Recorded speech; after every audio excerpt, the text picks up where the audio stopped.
He kōna ipurangi tēnei nā te reo irirangi o Aotearoa.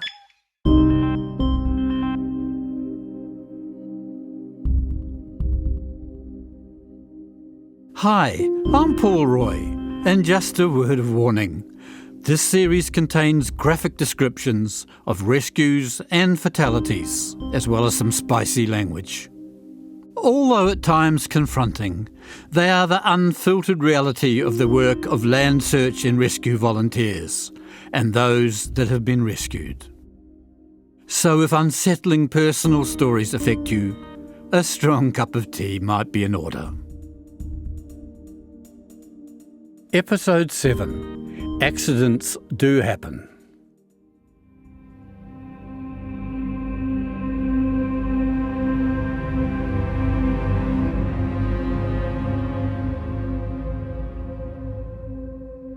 At 3,033 metres, Mount Aspiring is the highest peak outside the Mount Cook region, and one of the most sought after by climbers.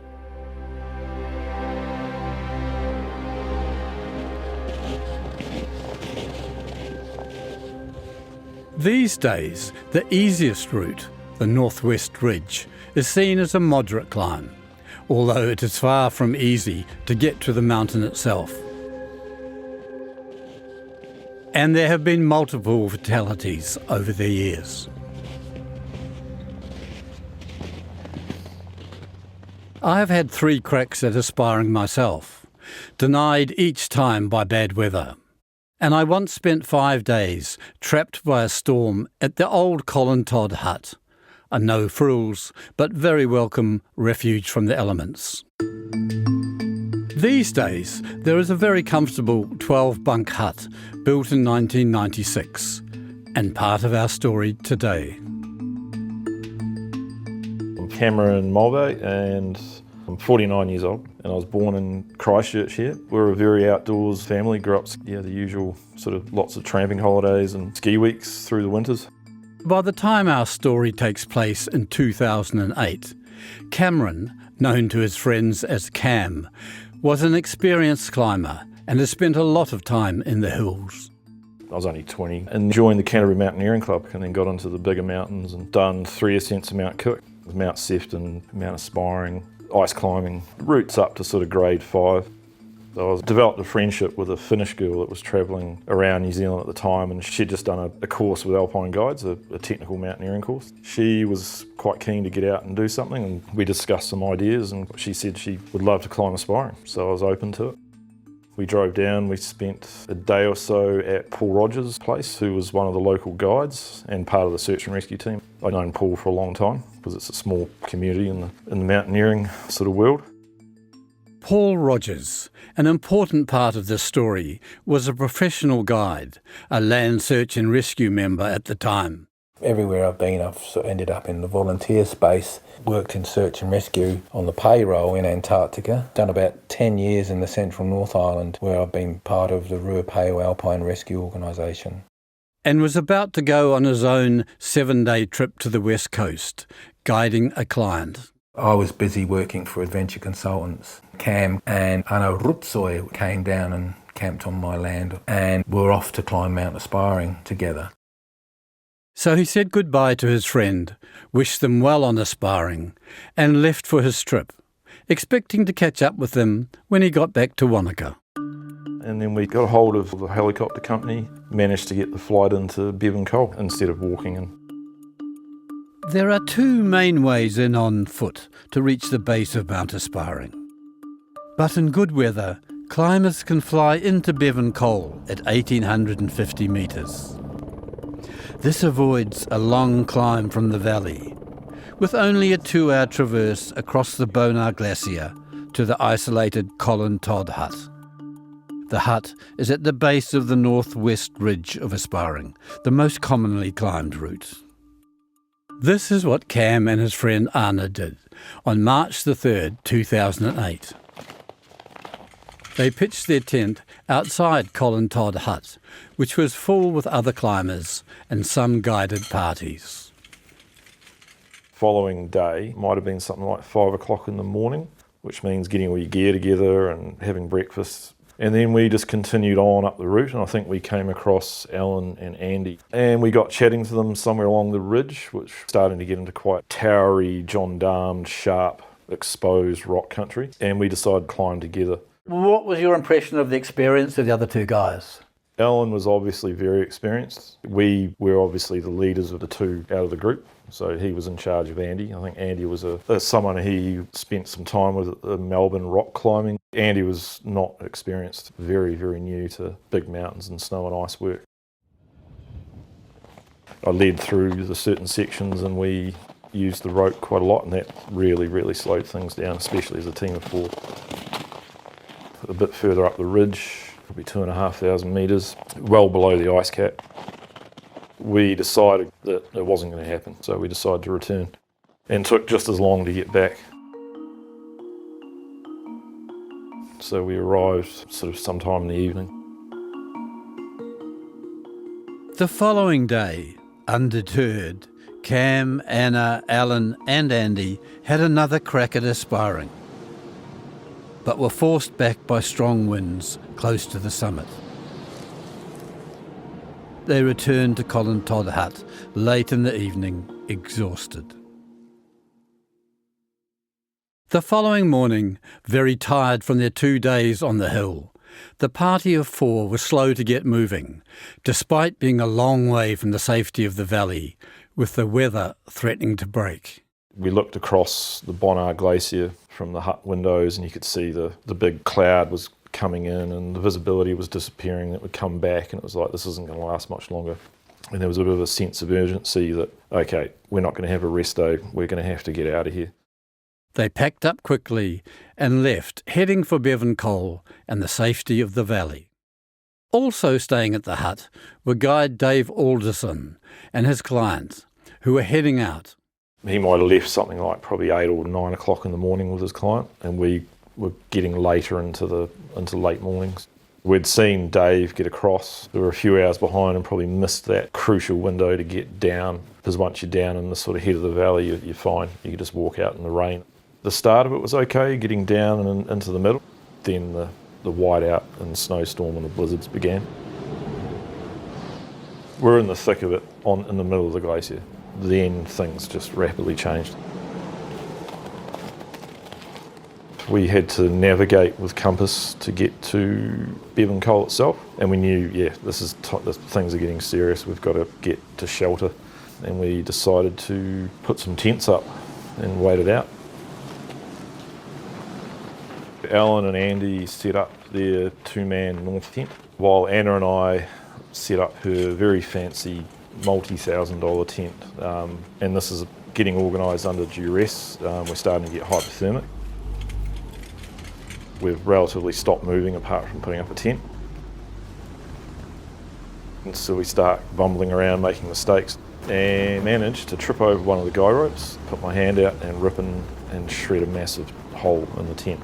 And this is a totally different proposition then, so Alan said jump in with us, and that became our home for the next 2 or 3 days. I've weathered a few storms in tents myself, and I've been to Bevan Cole. And although it is hardly the Hilton, with good gear and food, it's not as bad as you might imagine. And at this stage, there was no real danger for the party. To be honest, it was actually one of the fun parts of the trip. We had a great time in there, even though it was very crammed. We had a lot of laughs, lots of talking,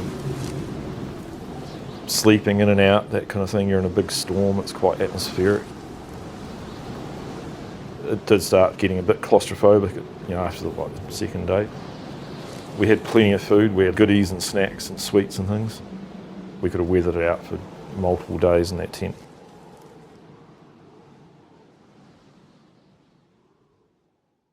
After 2 days and nights, the storm eventually broke.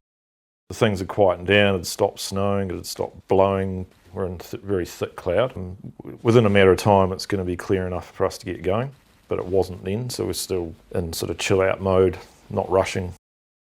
Now it was just a matter of climbing down from the col to the valley floor and home. Alan decided to go for a bit of a walk. He said he was just going to go out for a wander and that he was potentially going to have a wee look the route down. Time's ticking away here. After a little while, I think it was 1.5 hours, we're starting to talk about, well, should we go and have a look for him? We discussed various things about going back to the hut to raise the alarm. But I thought first we'll go out for a look. So I spoke to Anna and said, stay at the tent here if you can, and just dry out all the gear and just hang out in case he comes back. So Andy and I start to make our way down. By this time the weather's cleared. The clouds have all started disappearing, aspiring is showing. We can see all the way down the valley and we start descending. Once we've left the col, which is sort of scree, rocks, these alpine tarns, that sort of thing, you're onto a glacial ridge, so sort of a permanent snowfield, but going down a very sharp ridge. You don't want to slip. And you could see a few crampon marks here and there, but in very, very firm conditions, so not a blazingly obvious foot trail that you would have in normal snowy conditions. And there was one point where I did notice the tracks stopped, not far above where the cairns are, to start descending down on the trail. So immediately next to that would be a much steeper permanent snowfield, which is glacial ice. There are some crevasses in it, that sort of thing. And I wouldn't have thought he would have gone across that at that time. With no sign of Alan, things were looking bad. But they were about to get worse. I managed to turn in, face in, and start down climbing this 10 metres or so, and then I'm safely on the rock. As soon as I turn around and look up, Andy is doing the same thing, and he falls and starts cartwheeling past me. Ragdoll over the rocks, straight past me, face first. Turns out he's got a severely twisted ankle and a few scratches here and there. So it's all slightly going to custody again. So you've got one chappie who's missing and another with a badly sprained or broken ankle, and you've got your friend waiting back up on the col. There's no panic at this stage. It's just, it all just sort of comes in, this is what's happened. And I just told him to stay put because he's not going to be any good to me. So, were you like calling out and cooing and carrying on? Oh, of course, yeah. Also explained to Andy to do the same thing. Just sort of seeing as he was sitting there still recovering from his fall. I said just, call out Alan's name as much as you can, make some noise, that kind of thing. And now we're starting to get into terrain which has sort of lots of corners, lots of little rock gullies, tussock, snowgrass, very steep still. And then I decided to keep going down towards where the waterfall is. And by the time I get down there, it's like he wouldn't have continued on past here, there's no way.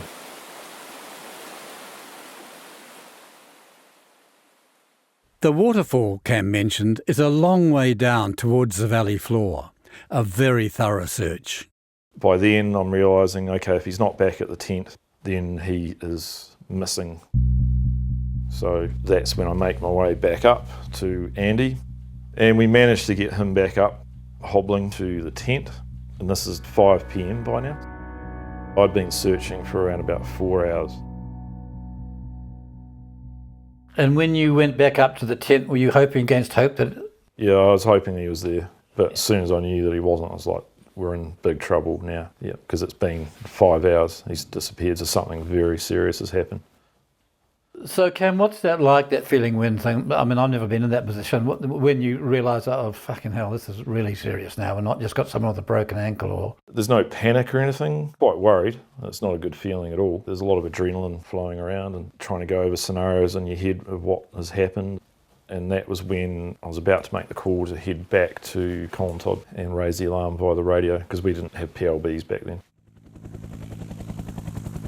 Then the chopper arrives. At the same time that Cam and his party were trapped in their tent, Paul Rogers and his companion returned to Wanaka, expecting to see their friends back from aspiring. At that stage, there was still a sign-in, sign-out process with the Department of Conservation. And so we were kind of making the inquiries at exactly the right time. But because the weather had been bad, we just thought they're probably in the hut. They also had tents. At that stage, we were just focused on Cam and Anna. But when I talked to Kerry, she said there's a team of Australian climbers in there as well, and it sounds like they've teamed up. So now we've got a group of 4. Sergeant Aaron Nicholson, who you might remember from an earlier episode, Police Land Search and Rescue Coordinator, was at the station.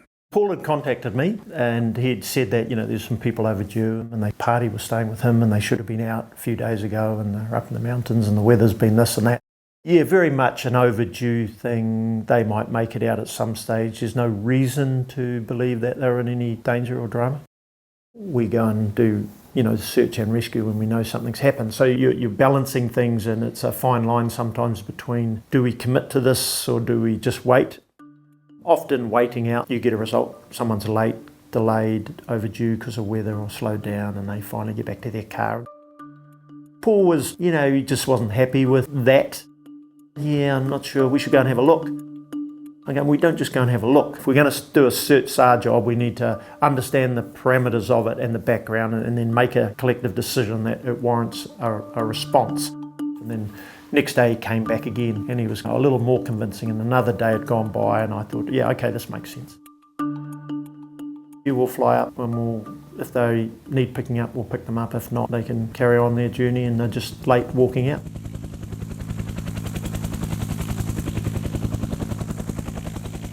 So Aaron Nicholson and Paul Rogers called up a chopper and flew up the valley towards Mount Aspiring, not expecting any dramas. We checked the car park, we checked Aspiring Hut, no joy there, and so we're flying further up the valley and then we could see some tents at Pearl Flat. So we're thinking, they've got tents, maybe this is them. And so we land in the riverbed. And I wander over to these people and I realise it wasn't them. And I said, I'm really sorry about spoiling your wilderness experience, but we're just wondering if you've seen any climbers come past. They said, well, we have. We saw 2 climbers come down from Bevan Cole and they went back up again as well. And so I'm like, that's not good. With no valley sightings of the climbers and the news of people descending and reascending to Bevan Cole, the chopper flew on to the col itself. Aaron Nicholson. So I do remember it quite well in terms of flying up to Bevan Cole, seeing their little yellow tent, going, oh, that's good, easy job, no drama, piece of cake. The chopper arrives. Cam Mulvey. It was Aaron Nicholson, the local cop, and Paul and the heli pilot. I just see Paul get out. So I jump out of the helicopter and I walk up to him and I just said hello to everyone and, hey, look, no worries, we're just duty bound to start initiating a search. And they said, how did you know we needed help? And I said, well, you don't need help, do you? You're all okay. And they said, no, we need help. One of our team's gone missing. Alan's gone for a walk and never came back this morning. Aaron Nicholson. He's missing, good 8 or 10 hours or something. So it's not just you 3, there is someone else. Yes, there is some, oh, okay. Oh, well, that's not good. We then got Cam Mulvey into the helicopter. Paul Rogers.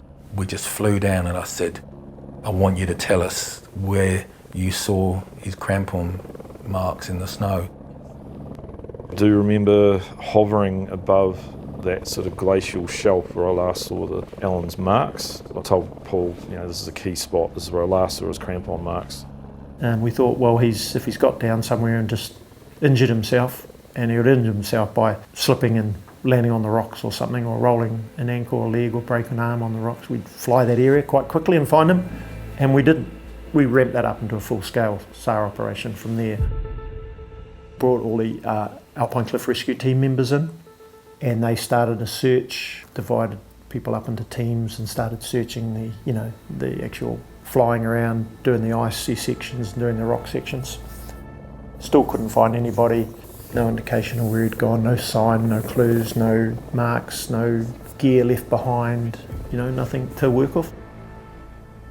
The search continued until dark, when the searchers were flown back to Wanaka.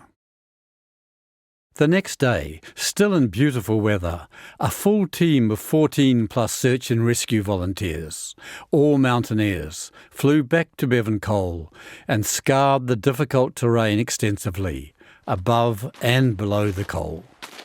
On day 2, we had a lot of mountaineers on the hill looking around in teams of 2. Quite dangerous setting because in actual fact what snow there was bullet hard and very little purchase with your crampons. But having no joy, they returned to Wanaka at day's end. That night, the weather closed in again, and the search was postponed.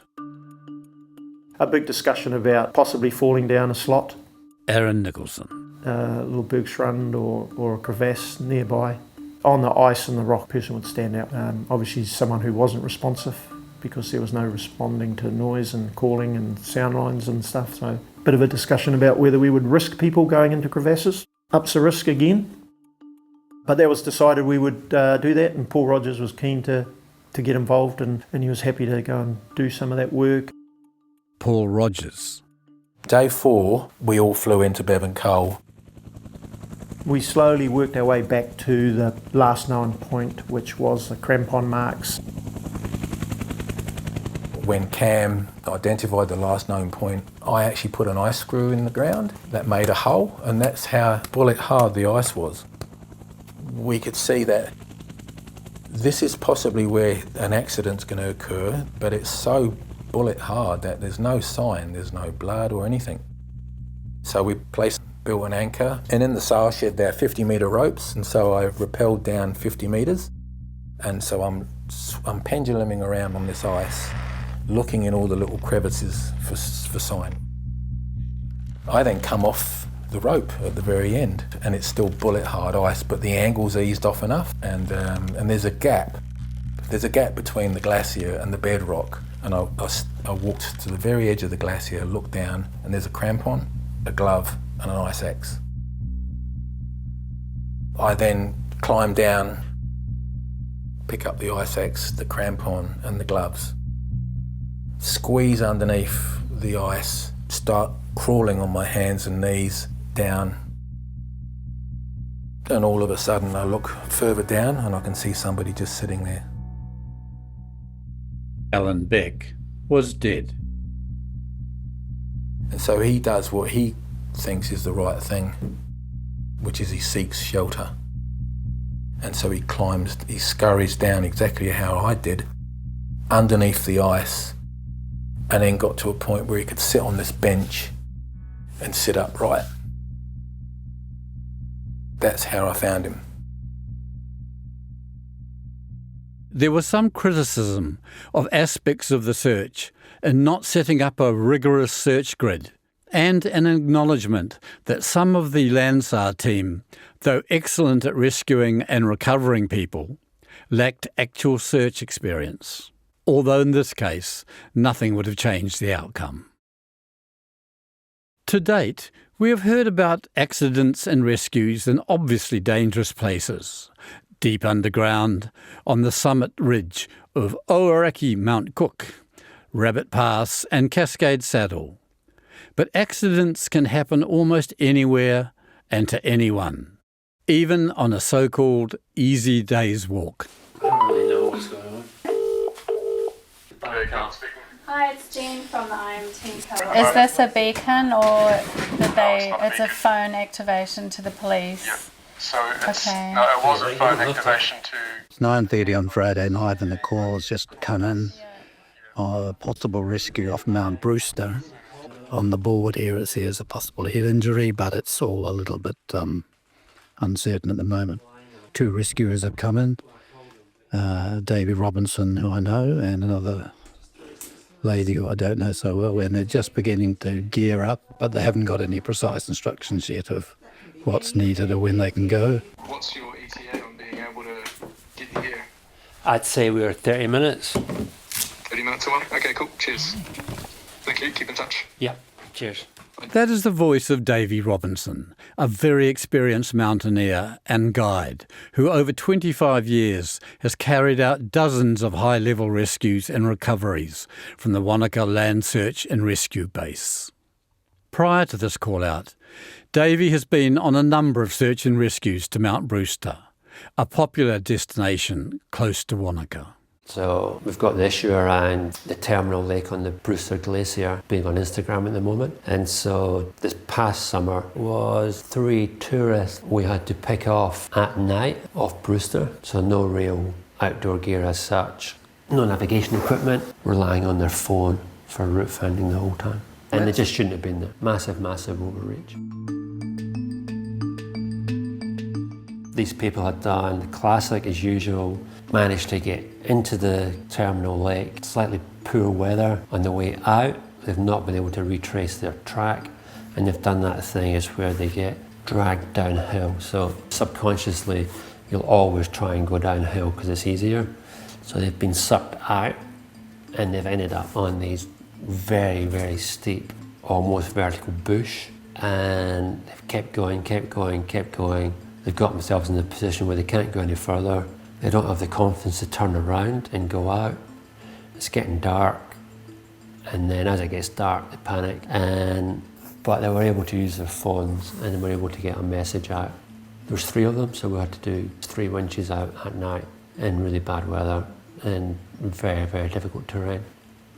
But what's actually involved in that from your point of view, and of course the pilot's point of view? It's not that easy, is it? No, I mean, it just ramps everything up. So it's risky flying in helicopters in the mountains. It's risky flying in helicopters in the mountains in bad weather.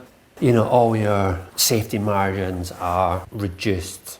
So the pilot's got a reduced capacity, so they're able to do less and have to be really careful. And it's crazy exhausting on them because they're continually scanning with their night vision gear. From a rescuer point of view, you're in the back of the helicopter, it's completely dark, it's quite disorientating. You're getting less information on your environment, so it makes decision making harder and harder around that. So you've got to think about things a lot. It's cold, storm coming in, possibly hypothermia. And at that point, you've got to go, right, well, we've just got to do what we can. The plan's important because comms is really, really difficult. Under those machines, it's really, really noisy. So you've got to have a kind of plan that the winchman can see you operating on and have some very simple up, down, good to go kind of thing. And then look after your own safety. And then what, you go out and... Yeah, you're boomed out a couple of feet and then you go down past the skids. We go down, I would have been carrying a nappy in this situation. What's that? So that's like a nappy is like a triangular piece of material with strong climbing webbing and rings. And basically you get to the person, the nappy goes round their waist through their legs and you clip it on. And it's basically like a very rough harness that you can get on someone in a very difficult position. Did people panic when they see you coming down? Are they calm? Or what's their reaction when they see someone coming down on a cable? Depending on what kind of people they are, they're terrified anyway. After talking to Davey, I decided that the number of accidents on Mount Brewster was worth a look. If a picture is worth 1,000 words, in the world of social media, Instagram, YouTube, Facebook, it is so much more. One stunning photo or video from a mountaintop, such as Mount Brewster, can attract tens of thousands of views and encourage walkers to try their luck by going to the same location, regardless of ability or fitness.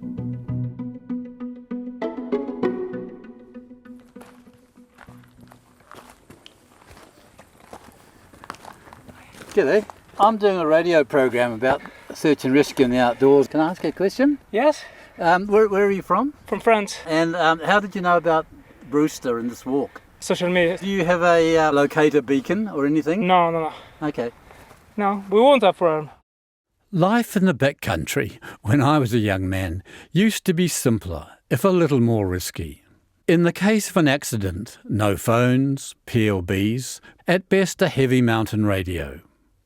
An accident generally meant walking out for help, something that could take a day or two, or self-rescuing.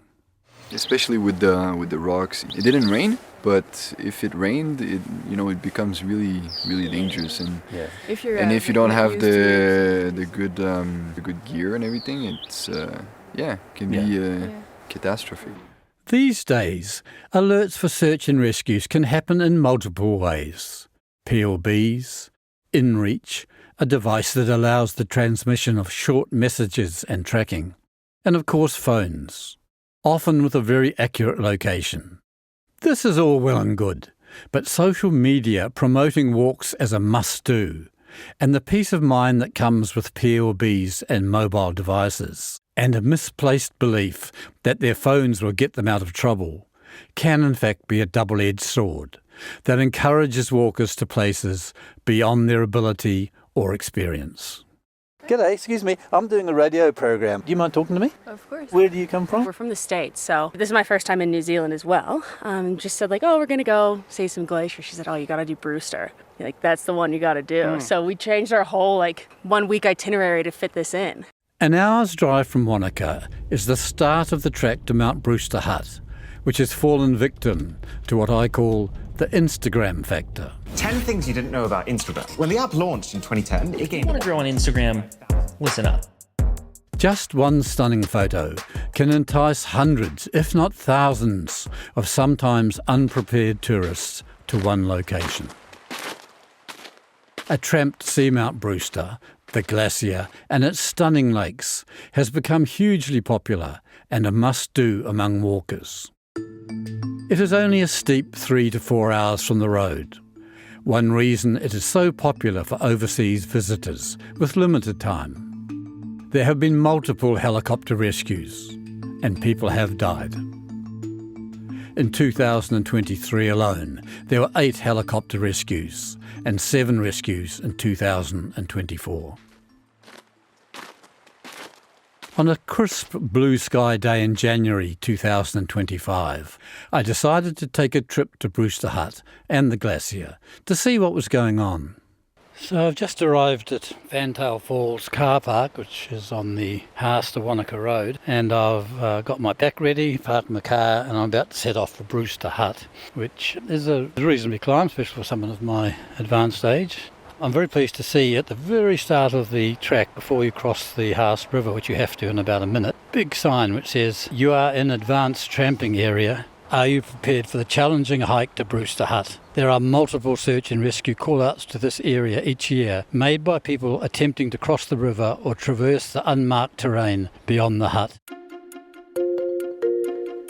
And then there are multiple large panels outlining the risks, suitable equipment and clothing, and warnings of avalanches, loss of visibility, and the need to carry a PLB. Even a total dool can see that this is just not a standard tourist day walk. So I'm standing literally in the middle of the Haast River, but not vastly far from its source, so it's quite crossable. And at the moment, barely ankle to mid-calf deep. This is right at the start of the walk to Mount Brewster. Going up, they'll see the river if it's too bad and turn round. But if it rains while they're up there and arrive at the bank and the river's up, then they've got a decision to make, whether to cross or whether to wait it out. And sometimes people don't always wait it out, which is the safest course. Anyway, I've crossed the river and I'm safely on my way.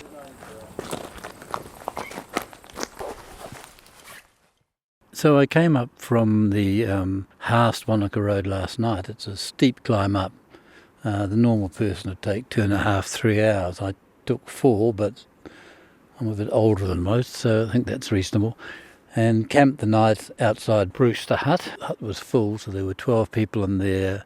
And then in assorted tents scattered around outside, there's probably another 25 people. But this is quite normal for this location, which is very prominent on Instagram and on social media and word of mouth among travellers. And it has the advantage and disadvantage of being very close to the road. And there's big bang for your bucks once you get up here. Last time I was here 30 years ago, there was a small dog box which you had to get on your hands and knees and crawl into. And it was a shelter basically for the shooters, which they put in for them along the tops. But now there's a very flash docks hut that's got 2 water tanks outside and a very fancy dunny just down the road. And a chopper comes in and takes out the effluent. Very different from what it was. Just outside the hut, I stopped to talk to a couple of Kiwi trampers, Jana and her husband Richard, who had a surprising connection with Brewster.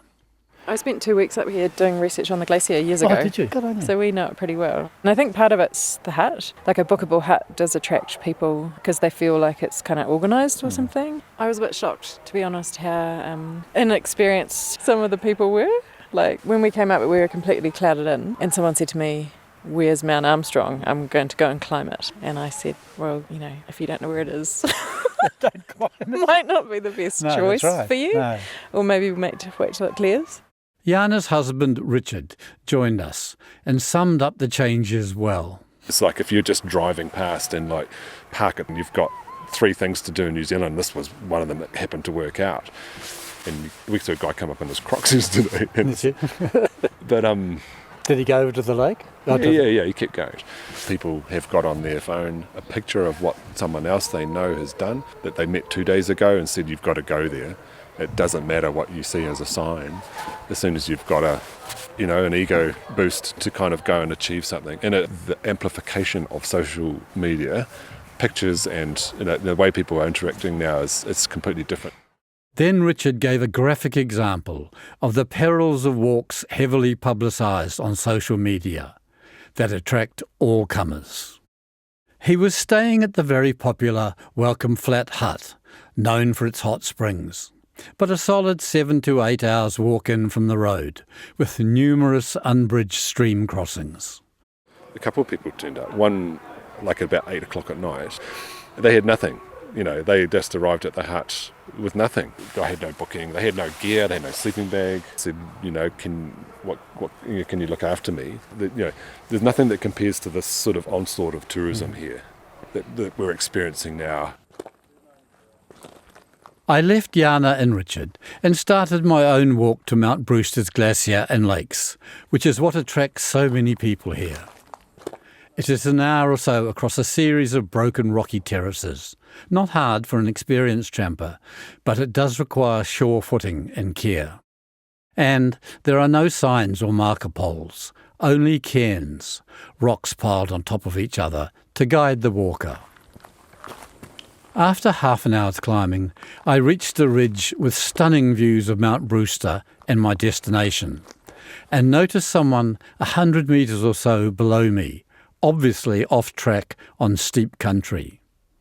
Calling out to him, he made his way slowly up towards me. G'day, Tyler. So you're from Aussie? Yep, Tasmania. Yeah, and you came up this morning from the road? Yeah. And you got to the hut okay, that was fine? Yep. And what happened after that? Then you set off? Track was quite hard to find, hard to follow. A few bits where I thought about turning back, but managed to find some cairns, and yeah, definitely an easy place to get lost. And have you done much tramping and stuff in New Zealand? Okay, what sort of things have you done here? Earnslaw Burn, it's a classic. I did the Heaphy, biked the Old Ghost Road, but most of the longer, like multi-day ones I've done in Tasmania. So this is more alpine than maybe what you've done before, is it? Definitely, yeah. Yeah. And how did you find out about this trek? Just friends that hike said it was a good one. Yeah, doable in a day. What time did you leave the road this morning? 5:30 from Queenstown. Oh, from Queenstown, right. Yeah. So you're really... walking by 7:45. Right. Because I sort of thought I wanted to allow at least 9-10 hours worst case scenario. And have you got a PLB or anything with you? Yeah. You have. Oh, that's good to know. Yeah. I don't own one, but I had to borrow one.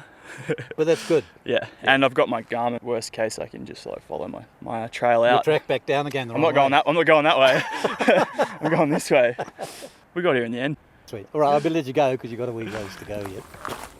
Leaving Tyler, I tramped around to a high point, overlooking Mount Brewster, the glacier and the lakes, where it begins to get a little harder. You can see the glacier, the glacial pools, and up so far it's been pretty easy going, steep, but a good track, and there's cairns along the way. On a day like today, which is extremely benign, beautiful temperature, the sun's out, there's no wind virtually, it's very slight sort of zephyr. So it's not that easy to get lost in fine weather. The trap here is on a lovely day like today, you can walk into the glacial lakes quite easily, well, relatively easily, and camp there. But if the weather comes down, then you're faced with this tricky traverse back again. And this is where people go wrong. There's only one route through, and if you miss that in the mist or fog or rain, then you're in a slight pickle. So what seems to happen is that people either go uphill to get cell phone reception, which they can't, or more likely they drift downhill, and all around here are very steep ravines and a mountain face of 1,200 metres or so. So there's not really anywhere else to go except this one route, and that's where people come to grief. And if they're lucky, they push a PLB and get picked out, and if they're unlucky, we have had a fatality here and several very near misses. Now, if you think I'm being a bit of a cautious old codger, only 3 weeks after my trip to Brewster, it got real. A tramper fell, broke both ankles and suffered head injuries. He was lifted off and taken to Dunedin Hospital, where he recovered.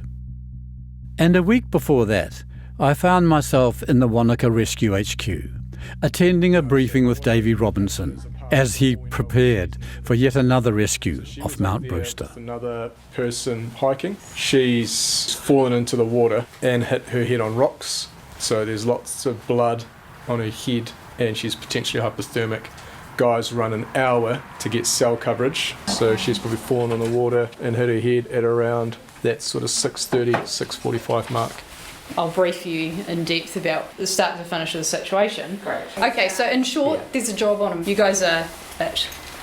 Okay, I just need to know what gear to take. Yes, okay. From my point of view, we just need to make sure you guys are able to look after yourselves for the 24 hours. Yeah. Okay. Keep the patient comfortable.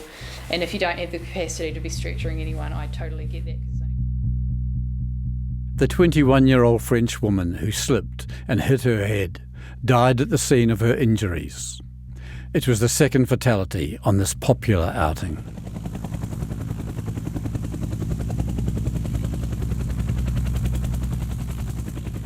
In the end, another helicopter was called in to retrieve the body, and Davey Robinson was stood down. But given the number of deaths he has attended, I asked him what his approach was. So I try and go in prepared with plans. So I'll just talk to the deceased person, tell them what we're up to, tell them we're going to get them out. So I just try and treat it like a normal rescue and try to do it as dignified and efficient a way as we can, really. So I don't like the thought of them being left alone. So I'll try and stick with the body as long as I can till it's handed over. But it's possibly a way of, like you say, humanising it for me. It seems to make it easier for me. It is a sober and perhaps cautionary reminder that accidents can and do happen, even in places that are visited by hundreds, some unaware of the dangers.